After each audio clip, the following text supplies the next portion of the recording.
Welcome back to another episode of Strategy and Tragedy. If you are joining us, thank you so much. I feel like I say thank you in every episode, but I genuinely am so grateful to you tuning in. It is not lost on me how many other podcasts are out there. So I'm very grateful if you've tuned into this. If this is your first time, then you know what to do. Please hit that subscribe button. Let's dive into it. So this is a debrief episode that happens in between the main interview episodes. And this time around, I'm so excited to dive into the Simon Franks debrief, who was the co-founder of Love Film, which was only one of many exits that he had. He's also a failed politician, maybe one of the richest people I've ever sat across from. So we're definitely going to be talking about money in this episode. So if you haven't already listened to my interview with Simon Franks, make sure you listen to that. If you have, then you are in the right place. I am joined for this debrief episode with Josh Hanning, who is the founder and CEO of Hanubu, which is an acquisition platform for the automotive aftermarket. Hey, Josh, welcome. Hey, Steph. Yeah, great to be here. Great to have you. And I'm also joined by Daniel McCoy Andrade. He is a startup BD and messaging strategist, and actually is the reason why I even had Simon Franks on the podcast in the first place. Daniel is one of the most well-connected people that I know, especially in the London startup scene. So a big thank you to you, Daniel, for even bringing Simon to me. Thank you so much for having me. I'm really excited to discuss a really interesting podcast. All right, let's dive into it. So I think just to kick us off as the icebreaker is the whole topic of the Netflix that could have been. Now, I've talked many times about how the UK, Europe is flanked by two global superpowers. We've got the US to the west, we've got China over to the east, and we're stuck in the middle with Spotify, which Simon Franks actually called me out on that. And he was like, Spotify is actually amazing, so sit back down. But it has to be said, right? We don't have Netflix, we don't have Airbnb, Uber, etc. We don't have TikTok, Tencent or from China. So I'd love to kickstart with the topic of the Netflix that could have been. Guys, what are your thoughts? Do you think that if Simon had held on to it, we could have actually had our own Netflix? Open the floor. I remember very vividly Love Film coming into the scene and becoming something that became a household name. And it's really interesting when you say, could it have been if they had held their course? Of course, there's lots of factors that could have affected things. But when you look at the UK in general in terms of its impact on film, we have these massive stars who are British, but flying over to the US and putting on these accents to take these massive roles on. Film 4 is this huge kind of production house now. The reason that everything was there to make it a possibility. This is somewhere where there's an enormous amount of development and investment when it comes to film and TV series. So yeah, I think it's perfectly possible, of course. A million things could have gone right and wrong in between, but we certainly had the content for it. Would you have held on to it, Daniel, or would you have sold to Amazon for what was it, like 20 million?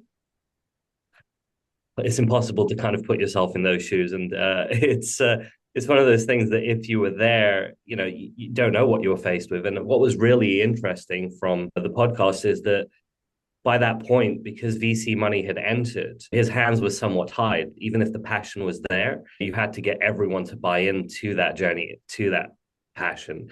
And it was quite interesting realizing that he had done what he had promised the VCs. And so from the VC's point of view, this was, a good investment. If they released at that point, they did their job. If they held on, of course, it's a volatile future. Hindsight is a beautiful thing, right? We look at it now and we're like, we could have had a UK-centric Netflix. You're totally right, Daniel. It is hindsight is indeed a wonderful thing. It's easy to sit here and say it, but in the moment, you don't have that crystal ball, do you? Josh, how about you? Do you have any thoughts on the whole Netflix that could have been? I was just saying, I've got a good friend actually who is from London, has worked in all of the kind of big ad agencies. So BBH, Saatchi and Saatchi. And then he went out to run Netflix as quite a senior creative director. The story around Netflix is not one of linear growth, that's for sure. They nearly died on several occasions. So I think, yeah, it's very easy to kind of say could we have had?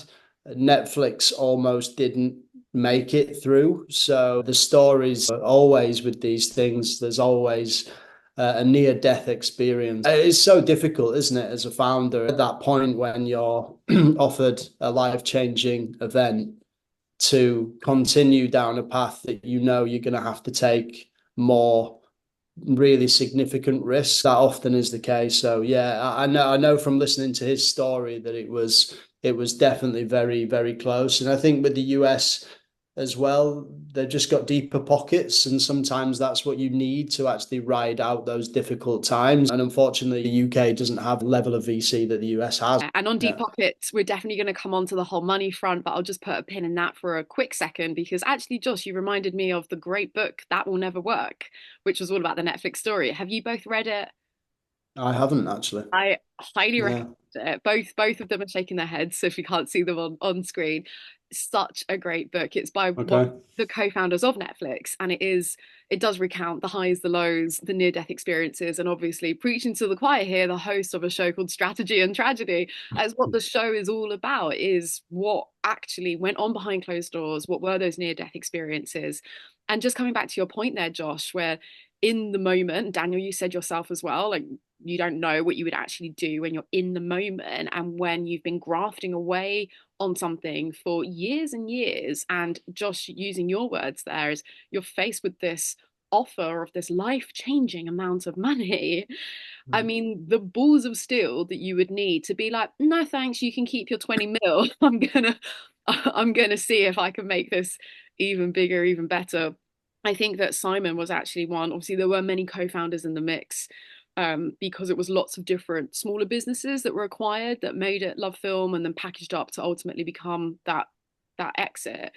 But I think he was one of the few, not having interviewed the others, which I would love to do, so put that call out there. But I think he was one of the few who wanted to go for it. He wanted to stay and keep going, which says so much for his risk appetite, his, I guess, not only the entrepreneurialism, but yeah, I think it is just the ballsiness to be like, no, let's keep going. All right, I'm gonna dive into the whole money thing because, as I mentioned at the start, I think Simon Franks was one of, if not the richest person I've ever been in the same room with. So clearly I had to ask him about his money mindset, what's it like to be a billionaire. He mentioned that he comes from a modest background as well, so very much self-made. Do you guys have, again, just sort of open to the floor, any thoughts? The hard discussion about making money is not always the one that is, let's say, encouraged. I think it's what I've seen, even with, for example, trying to be sustainable. It can be a massive distraction, is the honest thing, for a startup. I've gone down that path of trying to design products that aren't on the market, that are using more sustainable materials, that are doing things differently. And it's great, but ultimately, if the business never survives, if the business doesn't get enough product into anyone's hands, nobody is going to pat you on the back because you tried to do something a bit more sustainable. I realized through going through that journey and probably putting myself under a massive amount of probably unnecessary pressure, that actually just making money in business is great if you're somebody who has good intentions, because the business will survive, it will employ people, then you will be given the opportunity to do things with that business, with that money, that goes back to maybe that original purpose, but it's the wrong way round. And I think just the final thing on that, I think when people talk a lot about ESG in business, and the one that always gets missed is the S, the social bit, which is actually the business should exist to give people opportunity in life and to progress people and to drive change in communities. And I think that bit gets missed, but you've got to make money to do that. What you have just said there echoes another interview that I did. So sorry, not sorry. I need to plug an interview that I did with Daniel Hegarty. That was another great episode. He was the founder and CEO of Habito, which was a prop tech scale up. He had a similar kind of story that echoes yours, Josh, where he used the example of going after a B Corp with Habito, and what you just opened up with how much it can be a distraction is a big thing, and I don't think that's talked about enough. I'm hearing you all say you need to make money and have that as a tool for impact. Your business is going to be useless if it doesn't even exist, and if you're not employing people, to your point as well on the social piece, Josh. The other voice that comes up is we don't have time to make the money that we need to have the impact because the world is burning and crumbling down to the ground around us. And I'm reminded of the Simon Squibb episode that I did as well, where he is of the belief that if you place purpose at the center of your efforts, the profit will follow. I definitely have a big question mark around some of the things that Simon Squibb says, but I will shut my mouth because I want to hear from you guys. Daniel, coming over to you. What are your thoughts, I guess, on those two arguments? Where do you land? I agree. You know, a lot of these efforts to become sustainable, to do the right thing in the right way for the right causes, do occupy a lot of resources and time. And the reality is, when you are growing a business, time is the one thing that you need more of constantly. That combined with energy and a lot of caffeine, of course. And so I totally get it. And I think it's perfectly okay for a business to build itself in a way that gets it by with the idea of doing these things in the future. You can say that that is a goal very early on and not pursue it, I think. But it is a tough one. I think the challenge that comes to mind for me as I'm listening to you both is there's a school of thought which is like purpose and profit don't need to be two separate things. Is it actually possible to have a purposeful, profitable business? I think you absolutely can do both, but I think you've got to really clearly define what you mean by the word to start with. I think sustainable by definition is just probably not producing anything. Most things are not sustainable. You got to get really clear about kind of what it means. And I think this is where, I've been to quite a few different summits and things around, like Blue Earth is quite a good one. And been into a lot of the B Corp talks. There's actually a big part of the B Corp, which is quite interesting, which is not necessarily a huge distraction, but it's actually thinking about things like who you might partner with. They're decisions that you can make based on values, which are not distractions. Does this partner in my supply chain align with how I feel about my business? So, or am I buying from this person because it is $5 less than the competitor? And once we start to get volume, that's going to make a few £1,000s of difference. They're decisions that every business owner can make sustainably that probably don't break the bank, that doesn't distract you, that allows you to still keep moving on with an ethical stance. You've got to try to like draw the line of what are you going to try to do, and not get too bogged down with everything else, because the reality is, for a startup anyway, that the impact is so minimal. And once a business gets into the point where it has its decisions have an actual impact, then there's a grey area, if I'm honest. I think, can you be sustainable and profitable? Yes, when you're on the smaller side. Once you start to get into the big leagues, it becomes a very competitive game, and your competitors are not playing fairly. It's a different thing. But let's say for an SME, for most businesses that most businesses that might build and sell in the lower mid-market or mid-market that are not huge conglomerates, yes, I think it is possible. Well, that's very hopeful, and I'm pleased to hear that, Josh. And I think coming from your journey of having set up a sustainable, like eco-friendly business in the past, what I'm hearing from you now is maybe it's just kind of this balance, right? And I think the same applies in business to individuals as well. I think it's very easy, what I think personally is it's very easy to become a martyr, right? Like, and that's do you burn out in the process of fighting for this cause it's good to have that fire in your belly, but not so much that it burns you out. Does that logic of being balanced about things still stand, or are you risking becoming like a tweener and kind of trying to do a bit of this and a bit of that and not really doing either of them very well? Most people buy on price is a fact. That's Yeah. unfortunately, so if you're selling whatever product and service you're selling, the likelihood is you're selling it to somebody. Yeah.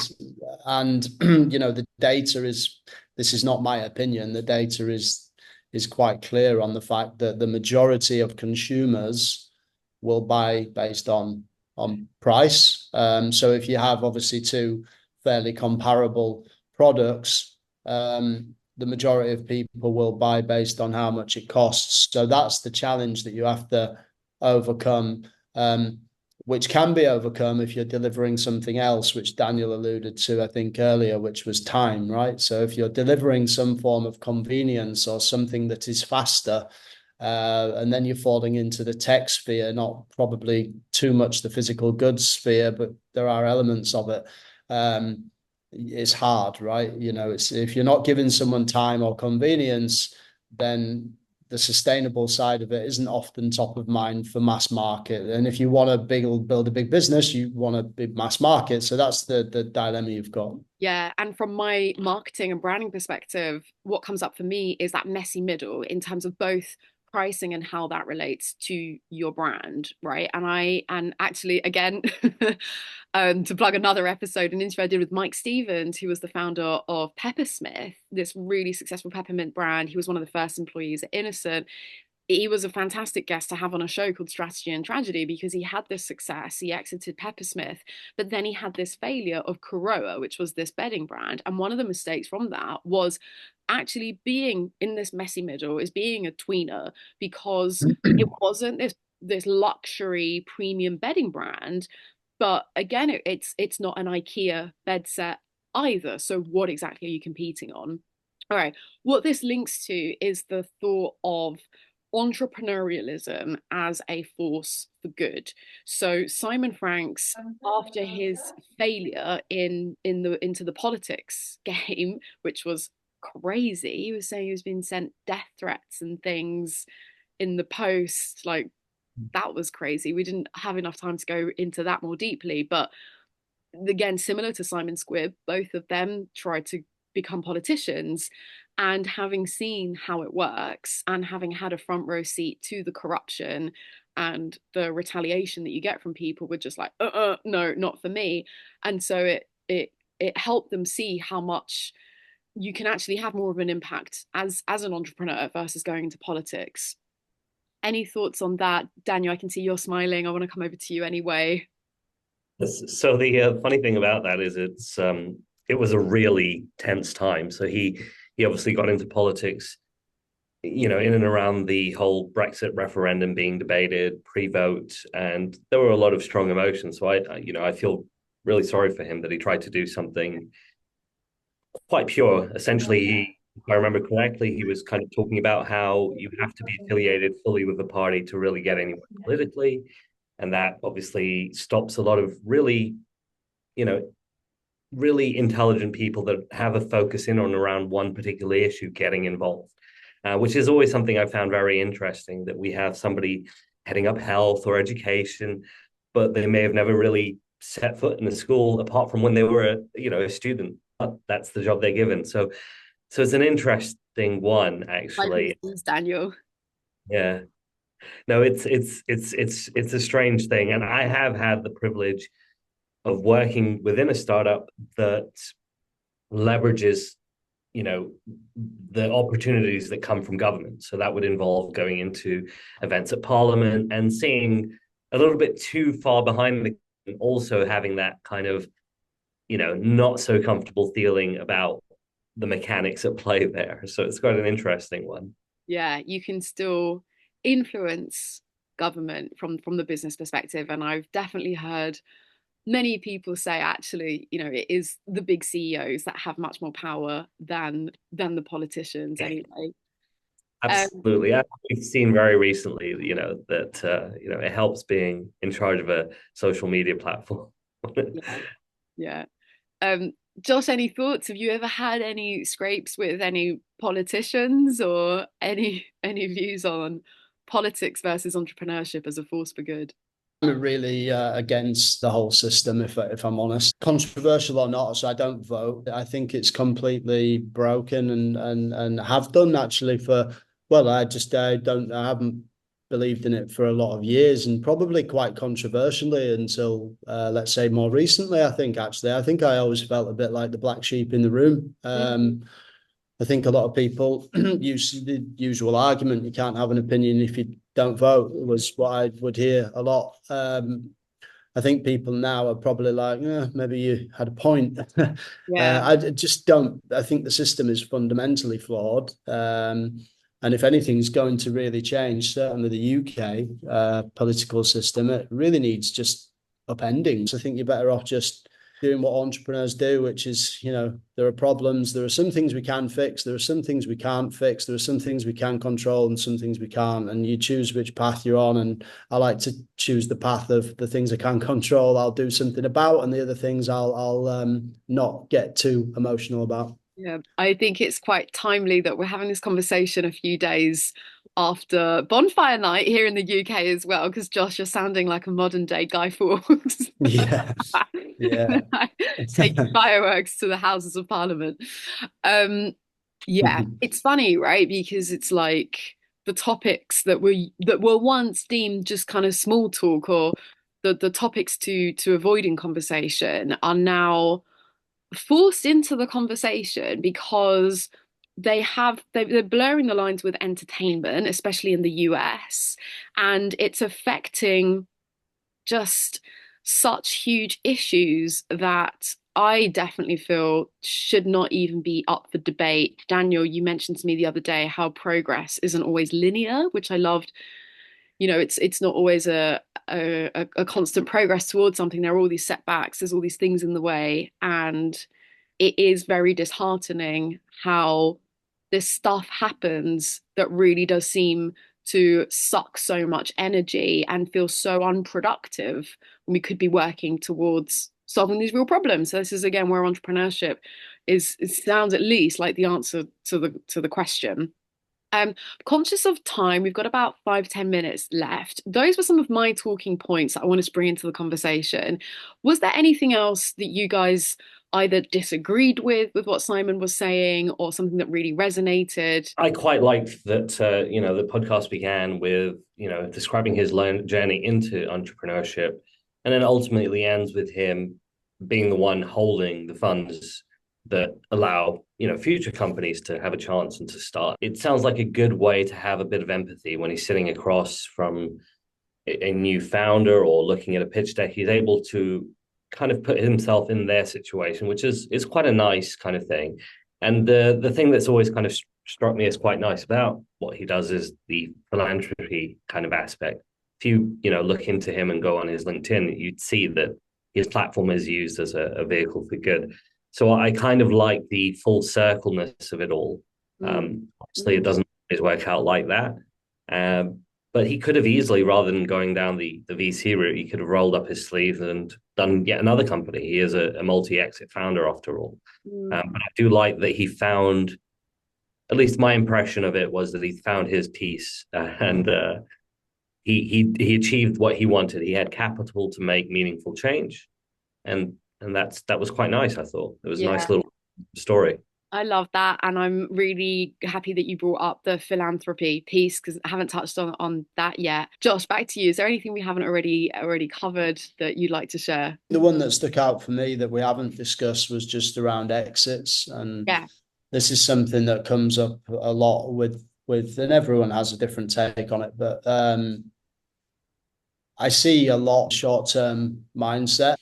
I don't believe, and I had this debate recently, I don't believe that is the entrepreneurial mindset. I think you're a product of your environment, and you don't need to go very far. Just jump onto LinkedIn and do a little bit of a scour around, and you'll find lots of apparently very highly qualified people who should know better pushing pre-seed startups and very early stage companies into defining how they're going to exit, what size are they going to exit, who to are they going to, and I just find that a bit ludicrous. I think you should prepare a business to be able to exit the business. Yes, there are certain fundamentals that you need for a healthy business that is purchasable, but you can't be expected to know even roughly really where that's going to come from, nor should you be thinking about it really either, because one growing business model that I'm a big fan of is permanent equity and kind of patient capital, because I think this is where the best businesses are built, when you start to think a little bit longer term about how you want to do things. And when we think about sustainability, that's when you can start to think about implementing these things, because you're not trying to satisfy the short-term 5-7 year PE cycle or whatever it might be. That was really, I just thought he was totally on point with that. And I think if we had more entrepreneurs like him weighing in on that topic, you would find that we would start to maybe build businesses in a slightly different way. So for me, that was like probably the bit that I liked the most actually out of the whole interview, was his take on building and exiting. Amazing, Josh. I love that so much. I appreciate you bringing up those points too. And everything you say totally makes sense. And so I'm glad that I've also given you a platform to add that other voice into that important conversation as well. Is there anything else that you can share that might help investors to have more of that long-term view, or advice to entrepreneurs to not get stuck in that short-term hamster wheel? From an investor perspective, it would be nice if we started to talk a little bit more around secondaries and alternative liquidity options. I think that's where you can maybe find that middle ground, because look, investors want a return, and partly our job when we take their money is to do that. It is, you're taking somebody's money, you're responsible now to deliver a return. That's how the transaction works. But there are lots of different ways of doing that. And there are also lots of ways where the founder can also feel like there is a pot of gold potentially at the end of the rainbow. And that rainbow isn't 20 years away or 10 years away. It could be 3, 4, 5 years away. And we can look at how we actually set up corporate structures differently. The US are much better at it, which again is often why they can bring more investors to the table in slightly different ways. I mean, private equity and that blend of private equity and VC, if you could find something in the middle ground of, yes, we are trying to grow fast, but not at these ridiculous rates where we have to kill, 7 of the portfolio and maybe 2 just make it and 1 is the outlier. With private equity, which is a bit more sophisticated, which is set up slightly different in the way they set up the the structures. If we could try to find something in the middle, I think that's where the investors can win, the founders can win. We can start talking about returns which are not 1000x and a little bit more tangible and realistic. That's probably where I would start, that without suggesting anything that's just never going to happen, I guess. Yeah, no, I totally get it, Josh. I love that, and I hope that really resonates with our listeners as well. I'm really excited listening to you talk. Honestly, I love how you think, and very much outside of the system, whether it's political or investor related. So yeah, awesome, love that. Thank you guys both so much. I really appreciate, honestly, I mean, just listening to my work, to the interview. Josh, you mentioned that you watched the video over breakfast the other morning, and it's not lost on me that unfortunately his episode came out on the same day that we got the results of the US election. So I think that whole conversation completely created the Farrah Fawcett effect, if you know what that is, but completely stole the spotlight from what I think was an amazing interview. So I'm going to be promoting it again next week. So really appreciate that. Thank you, Josh, and for coming on now. Daniel, obviously, this would not have happened without you. So I am hugely grateful to you as well for again, bringing Simon to me. If you have any more billionaires that look like Ralph Fiennes, then by all means, I'll give you that favor. I think they very rarely have a link to such an amazing story. And, we've all been touched by what live streaming is. I'll get a story out of them. Don't you worry. You keep the billionaires coming. I'm fine with that. No. I'm only half joking. All right. Thank you both so much. Great to see you. And if you're still listening and still with us, then you are my hero. Thank you so much for listening to this. Please hit that subscribe button. Really helps the show. And very honestly, I've been operating in a male-dominated world for all of my career. And who would have thought podcasting is also very male-dominated, especially as it relates to business, entrepreneurship, tech. So I appreciate you supporting me with this show as well. Your subscribe, your follow. If you can go a step further and leave me a comment, leave me a review, then that would massively help. So really appreciate your support if you're listening in.